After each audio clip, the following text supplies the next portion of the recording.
नेपाल में इनकलाब पाकिस्तानियों के लिए क्या सबक है? नेपाल और पाकिस्तान में क्या मुमासलत है? समी इब्राहिम, कामरान शाहिद, मंसूर अली खान ने बड़े बड़ों को खबरदार कर दिया। नाज़रीन, नेपाल में सोशल मीडिया पर पाबंदी के खिलाफ होने वाले मुल्कगीर एहतजाज में 19 अफराद की हलाकत के बाद वज़ीर आज़म शर्मा ओली मुस्ताफी हो गए हैं। वज़ीर आज़म ने अपना इस्तीफा नेपाली सदर को पेश करके कहा कि वो मसले का सियासी हल चाहते हैं। नाज़रीन, नेपाल के दारुल हुकूमत काठमांडू में मंगल की सुबह से ही मुजाहिरीन मुख्तलिफ इलाकों में एहतजाज करते रहे। इस दौरान पुरतशद्दुद हुजूम ने वज़ीर आज़म के.पी. शर्मा ओली और सदर रामचंद्र पौडल की जाती रिहाइशगाहों को आग लगा दी। सोशल मीडिया पर सामने आने वाली वीडियोज में लोगों को सदर की रिहाइशगाह के अंदर तोड़ फोड़ करते देखा जा सकता है। मुश्तल अफराद ने साबिक वज़ीर आज़म पुष्पा कमल दहाल प्रचंडा और शेर बहादुर दियोबा के घरों समेत वज़ीर तवानाई दीपक खड़का की रिहाइशगाह को भी नुकसान पहुँचाया, जबकि पार्लियामेंट हाउस को भी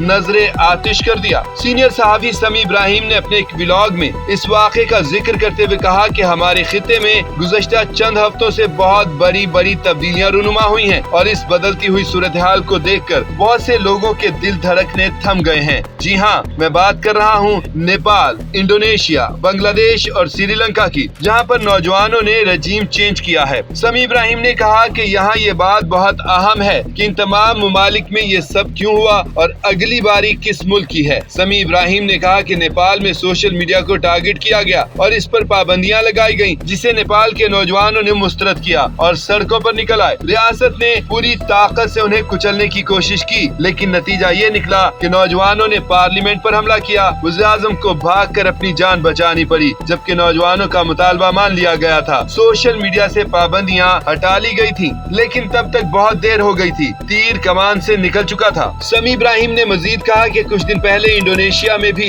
करप्शन के खिलाफ नौजवान खड़े हुए, जबकि वहाँ पर भी नौजवानों के मुतालबात मान लिए गए थे, लेकिन तब भी देर हो चुकी थी, क्योंकि जब नौजवान निकले उन्हें कोई रोक नहीं सका। और तो और श्रीलंका और बांग्लादेश में भी यही हुआ था। इन सब मुल्कों में एक चीज कॉमन थी कि हमें वहाँ पर कोई रवायती सियासतदान नजर नहीं आए। हर जगह नौजवान खुद निकले। ये जो भी इनकलाब हैं, ये लीडर लेस थे। लेकिन अब सवाल ये है कि हमें इससे क्या सबक हासिल करना चाहिए। तो याद रखें, ताकत का इस्तेमाल मामलात को बेहतर नहीं बना सकता। अगर आपको लगता है कि आप अपनी मुखालिफ आवाजें ताकत के जोर पर दबा सकते हैं, तो आप गलत हैं। खुदारा इस सब को देखकर वो तमाम लोग सबक सीखें जो दुनिया में कहीं भी जुल्म कर रहे हैं और हकदार को उसका हक नहीं दे रहे। दूसरी जानिब सीनियर सहाफ़ी कामरान शाहिद ने एक निजी टीवी के प्रोग्राम में गुफ्तगू करते हुए कहा कि नेपाल के नौजवानों ने कमाल कर दिया है। वहाँ पर जिस तादाद में लोग निकले, इसे कहते हैं जमे गफीर, और ये होता है जब अवाम अपने हुकूक के लिए सड़कों पर निकलती है।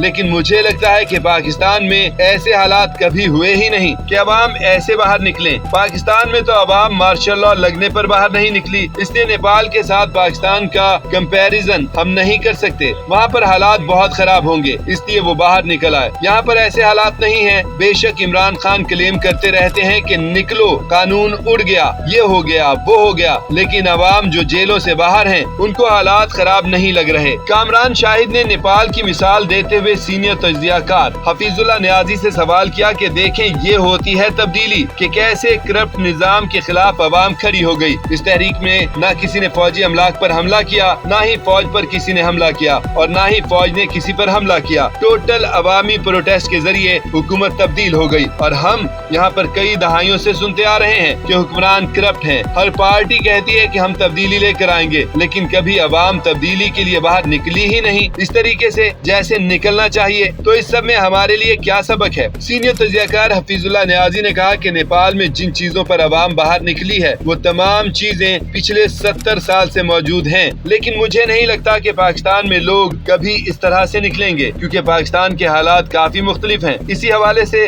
गुफ्तगू करते हुए सीनियर सहाफी इरशाद भट्टी का कहना था कि नेपाल में जो कुछ हुआ उसे बड़े गौर से समझना चाहिए। नेपाल में करप्शन थी, लूटमार थी, चंद शाही खानदानों की हुक्मरानियां थी, बेरोजगारी थी, गुर्बत थी, महंगाई थी, कर्जे थे। अदालतों ने इंसाफ देना छोड़ दिया था। इस सब के बाद उन्होंने सोशल मीडिया पर पाबंदियां लगा दी, मतलब आजादी इजहार राय को भी कंट्रोल करने की कोशिश की, और फिर सब कुछ पलट गया। इरशाद भट्टी ने कहा कि अब आप पाकिस्तान को देखें और बताएं कि क्या यहाँ करप्शन नहीं है। ہے؟ کیا یہ چند شاہی خاندانوں کا ملک نہیں رہ گیا؟ کیا یہاں بے روزگاری نہیں ہے؟ کیا یہاں غربت نہیں ہے؟ کیا یہاں پر مہنگائی نہیں ہے؟ کیا یہاں پر قرضے نہیں ہیں؟ کیا عدالتیں یہاں انصاف دے رہی ہیں؟ کیا یہاں پابندیاں نہیں ہیں؟ وہ سب کچھ جو نیپال میں تھا وہ سب کچھ یہاں بھی ہے۔ ارشاد بھٹی نے مزید کہا کہ میں یہ خواہش تو کبھی نہیں کروں گا کہ یہاں اس طرح کا لیڈر لیس انقلاب کبھی آئے جو بہت خطرناک ہوتا ہے، لیکن جب آپ بہت کانفیڈنس میں آ جاتے ہیں، بہت طاقت میں آ جاتے ہیں، تو یہ ذہن میں رکھیے گا کہ ہر عروج کو زوال ہے اور ہر زوال کو عروج ہے۔